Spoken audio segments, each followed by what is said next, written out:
and all these things like that from the mindset that I am at now. And it has taken a long time for me to get here. Like, I've been single for most of my life, and where I'm at now is truly embracing what First Corinthians chapter 7 talks about, right? It talks about marriage. It talks about also Paul saying, like, you know what, you don't have to get married. Okay, so he's saying, like, you don't have to get married.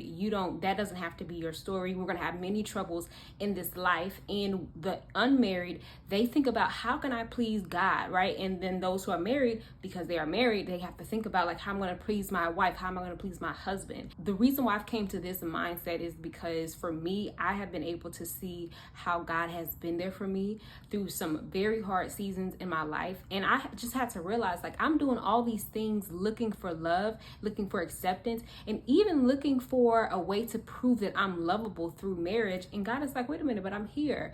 And have you missed some points of the gospel? Like, the gospel is to show us that we were not lovable, we were not wanted, we were not worthy. And so for me, I also think about the fact that this is a conversation that is happening in the world, right? I mean, they call it decentering men because for various reasons, because the dating pool is the way that it is, because women have been subjected to a lot of abuse and manipulation, because women carry a lot of burdens when it comes to marriage.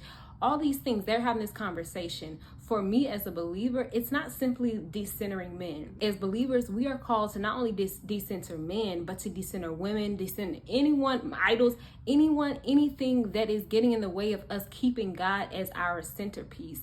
Our focus cannot be on, when am I going to get married? We should be focusing on building the kingdom. We should be focused on spreading the gospel. One thing that I've realized is that God's protection is not simply the things that we experience, but it's also the things that we have not experienced. If you've never been in a relationship, if you've never had a boyfriend or a girlfriend, it does not mean that anything is wrong with you. It doesn't mean that you're not worthy of love. It doesn't mean that you'll never experience romantic love, right?